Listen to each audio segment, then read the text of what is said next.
Reporting under फटका FATCA the foreign account tax compliance act.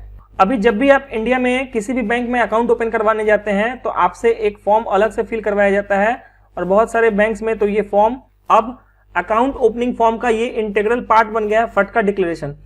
ये क्या है इसको समझिए। The purpose of FATCA is to prevent US persons from using banks and other financial institutions outside the USA to park their wealth outside USA. मान लीजिए ये जो citizen है ये यूएसए के सिटीजन है, ये चाह रहे हैं कि ये अपना एक अकाउंट इंडिया में ओपन करवाएं, और इंडिया के किसी बैंक में इन्होंने अकाउंट ओपन करवा करके अपना पैसा यहां पर पार्क करना स्टार्ट कर दिया है।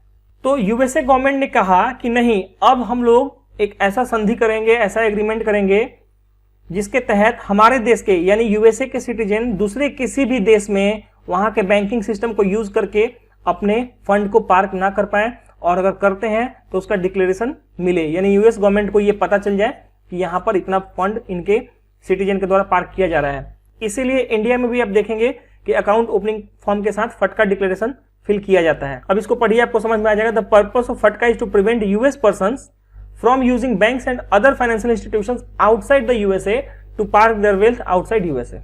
रिपोर्टिंग ऑब्लिगेशंस, अगला कॉन्सेप्ट देखेंगे। रिपोर्टिंग किसको करना है? Reports to be furnished to FIUIND। FIUIND को हम लोग रिपोर्ट्स फर्निश करेंगे। कौन कौन सा रिपोर्ट्स? तो सबसे पहला है कैश ट्रांजेक्शन रिपोर्ट। इसमें देखिए अच्छे से समझिएगा तो इसको याद नहीं करना पड़ेगा, अभी आपको हम लोग समझा देंगे, बहुत बार कंफ्यूजन होता है इसमें। चलिए इसको देखते हैं। All cash transactions of ₹10 lakh और मोर और its equivalent in foreign currency.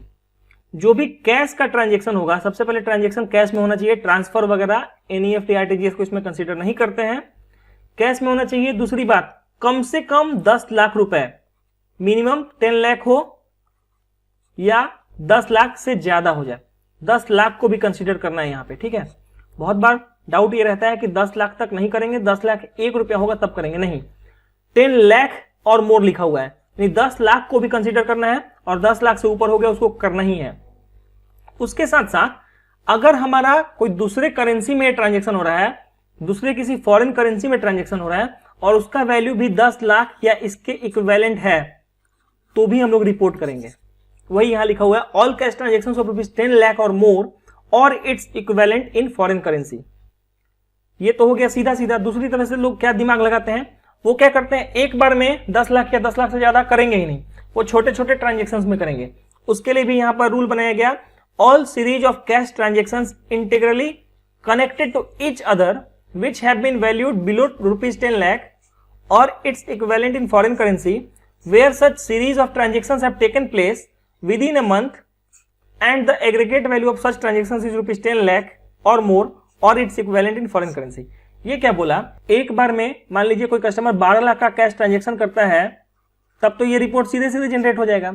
लेकिन क्या हो जब वो कस्टमर 1 लाख आज जमा करे, 2 लाख कल जमा करे, 4 लाख परसों जमा करे, फिर उसके 10 दिन बाद 5 लाख जमा करे, वो एक बार में तो 10 लाख जमा नहीं किया, 10 लाख से एक्सीड नहीं कराया, वो अलग अलग ट्रांजेक्शंस क्रिएट कर रहा है। लेकिन इसको अगर हम लोग ऐड करके देखेंगे तो ये भी 10 लाख से एक्सीड कर जा रहा है। ऐसे ट्रांजेक्शन जो 1 मंथ में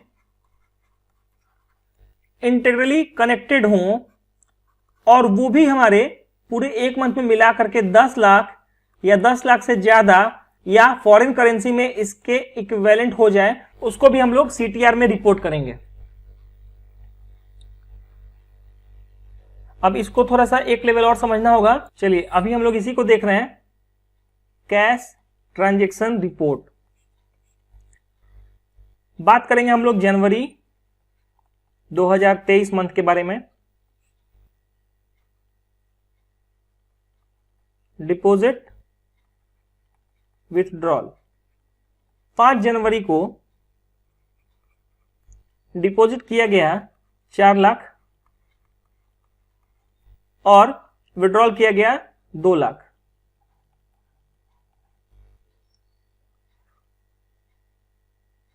नौ जनवरी को, अब इसमें 5 संडे था या मंडे था, हम लोग उसको नहीं देख रहे हैं, बस समझाने के लिए। 9 जनवरी को ट्रांजैक्शन किया गया 5 लाख और यहां किया गया 4 लाख। उसके बाद किया गया 29 जनवरी को 70,000 और विड्रॉल कुछ नहीं किया गया। तो देखिए इस केस में हम लोग सीटीआर का रिपोर्टिंग नहीं करेंगे। क्यों नहीं करेंगे? क्योंकि देखिए हम लोगों को देखना है दोनों साइड, डिपॉजिट साइड में उसने 10 लाख एक्सीड करवाया या विड्रॉल साइड में, दोनों को रिलेट करके नहीं देखना है। यानी हम लोगों को वहां पर जो ट्रांजेक्शन देखना है वो ये नहीं देखना है कि प्लस माइनस दोनों मिला के 10 लाख होना चाहिए, नहीं। यहां समझिए, इसने क्या किया, पूरा डिपॉजिट किया है 9,70,000 रुपए इस मंथ में और विड्रॉल किया है 6 लाख का। अब ऐसे नॉर्मल लैंग्वेज में आप समझेंगे तो ये तो 10 लाख एक्सीड कर रहा है, लेकिन इसका हम लोगों को रिपोर्टिंग नहीं करना है। अगर ये यहां पर 30 तारीख को एक और ट्रांजेक्शन कर लेता है 1 लाख रुपए का, तो इस केस में क्या होता हमारा, यहां अब टोटल हमारा जो ट्रांजेक्शन हो जाएगा वो 10 लाख से ज्यादा का हो जा रहा है, यानी 10,70,000 का हो जा रहा है, और विड्रॉल साइड का टोटल आपका हो रहा है 6 lakh.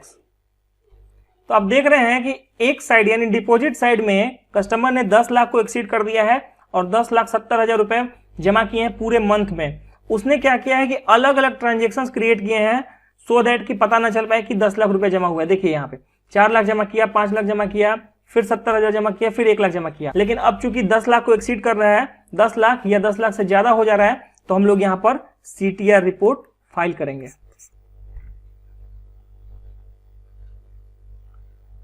Next one is CBWTR cross border wire transfer report.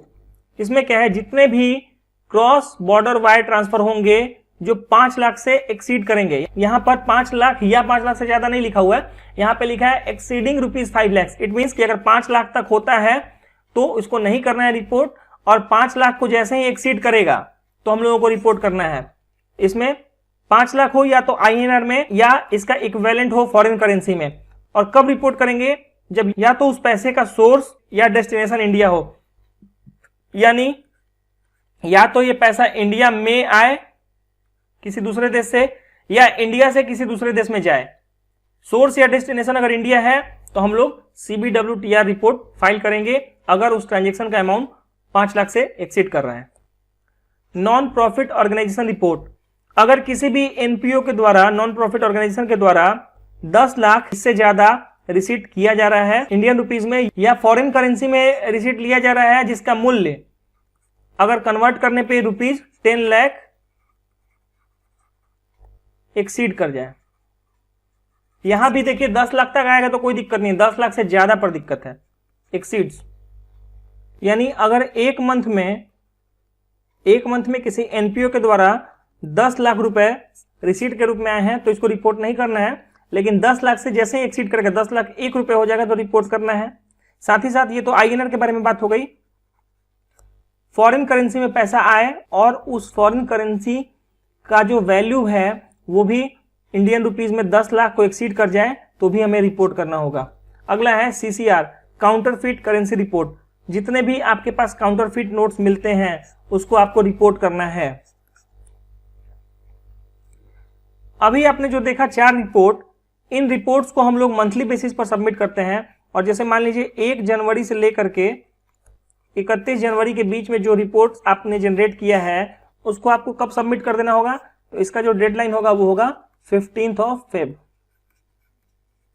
Monthly report को सबमिट करने के लिए फॉलोइंग मंथ के 15 तारीख तक का डेडलाइन दिया हुआ रहता है। अगला रिपोर्ट है STR suspicious transactions report, should be furnished within 7 days of arriving at a conclusion that any transaction, whether cash or non-cash, or a series of transactions integrally connected are of suspicious nature। अगर आपको लगता है being a banker कि कोई एक transaction suspicious nature का है तो आज आपको लगा इससे विदिन 7 डेज ही आपको इसको रिपोर्ट करना है। दूसरी बात, कैश और नॉन कैश को देखिए। कैश ट्रांजेक्शन तो समझ में आता है, नॉन कैश क्या है। मान लीजिए आपके पास कोई अकाउंट ओपन करवाने के लिए आया है और आप कोई डॉक्यूमेंट मांग रहे हैं, वो प्रोड्यूस नहीं कर पा रहा है, आपको सस्पिशियस नेचर का लग रहा है कि उसके पास डॉक्यूमेंट नहीं है, या उसके हाव भाव से लग रहा है कि वो कुछ गलत कर सकता है, तो ये भी नॉन कैश ट्रांजेक्शन में भी सस्पिशियस ट्रांजेक्शन रिपोर्ट इसको आप मान सकते हैं। अगला कॉन्सेप्ट है consequences of non compliance of PMLA obligations. अगर आप PMLA ऑब्लिगेशंस का कंप्लायंस नहीं करते हैं क्या क्या कंसिक्वेंसेज हो सकते हैं। Director of FIU can take any of the following measures. FIU के डायरेक्टर के द्वारा इनमें से कोई भी मेजर को अडॉप्ट किया जा सकता है आपके लिए। पहला, इशू अ रिटन वार्निंग, आपको एक रिटन वार्निंग मिले। दूसरा, direct to take specific measure and to submit the report, आपको कुछ ऐसा डायरेक्शन दिया जाए कि आप अपनी गलती को सुधारिए और आपने क्या सुधारा है उसका रिपोर्ट सबमिट कीजिए। तीसरा, impose monetary penalty minimum ₹10,000 and maximum ₹1,00,000 पर वायोलेशन। हर वायोलेशन के लिए कम से कम 10,000 रुपए और मैक्सिमम 1,00,000 का फाइन लगाया जा सकता है।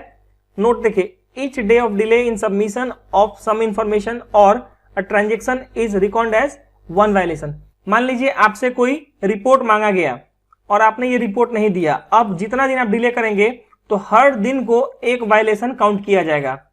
मान लीजिए आपने 3 दिन बाद रिपोर्ट दिया मांगने के, तो 3 वायलेशन काउंट हो गया और ये जो फाइन है ये पर वायलेशन है, यानी अब आपको हर वायलेशन पे यानी 10,000 यहां भी फाइन लगाया जा सकता है, 10,000 यहां भी, 10,000 यहां भी, तो टोटल हो सकता है आपको 30,000 का फाइन हो जाए मिनिमम, और मैक्सिमम में हो सकता है आपको 3,00,000 का फाइन लगा दिया जाए। Secrecy to be maintained. Banks must maintain secrecy regarding information obtained from their customers. Details should not be divulged for cross-selling without express permission of the customer. देखिए, जब कोई कस्टमर बैंक में अपना अकाउंट ओपन करवाते हैं तो इनके द्वारा बहुत सारे इंफॉर्मेशन को बैंकर के साथ शेयर किया जाता है। तो बैंक्स का एक रिस्पॉन्सिबिलिटी है, इसमें क्या होता है कि कस्टमर्स के इंफॉर्मेशन का जो सिक्रेसी है, कस्टमर्स के डेटा का सिक्रेसी बैंक्स को मेंटेन करना होता है। और ऐसा नहीं कि थर्ड पार्टी प्रोडक्ट्स के लिए या फिर क्रॉस सेलिंग के लिए कस्टमर के इंफॉर्मेशन को आप थर्ड पार्टी को प्रोवाइड करवा रहे हैं, तो ये गलत हो जाएगा, ये आपको नहीं करना है। इसका एक्सेप्शन देखिए, the interest of bank requires disclosure, अगर बैंक के हित में है इस डिस्क्लोजर को कि अगर आप किसी कस्टमर की जानकारी को साझा कर रहे हैं और ये बैंक के हित में है तो सही है। दूसरा, under compulsion of any law, मान लीजिए किसी विभाग के द्वारा, किसी गवर्नमेंट डिपार्टमेंट के द्वारा, किसी लॉ के द्वारा आपसे वो जानकारी मांगी जा रही है तो भी आपको देना है। जैसे मान लीजिए किसी कस्टमर के बारे में कोई लेटर आपके पास आ गया IT का, इनकम टैक्स का या ED का, और उसमें किसी कस्टमर के अकाउंट का आपसे बेसिक डिटेल्स मांगा जा रहा है, मान लीजिए 6 महीने का स्टेटमेंट दे दिया जाए, अकाउंट ओपनिंग फॉर्म दे दिया जाए, क्या क्या आपने KYC डॉक्यूमेंट्स लिया है ये दे दिया जाए, तो आपको शेयर करना होगा। एक और एक्सेप्शन क्या हो सकता है, मान लीजिए वो इंफॉर्मेशन दिखाना बैंक की ड्यूटी है टुवर्ड्स पब्लिक। मान लीजिए आपके पास कोई इंफॉर्मेशन है और वो आपकी ड्यूटी है पब्लिक को दिखाना, पब्लिक इन जनरल को दिखाना, तो भी आप वहां दिखा सकते हैं। चलिए, इस लेक्चर में इतना ही। वीडियो देखने के लिए बहुत बहुत धन्यवाद।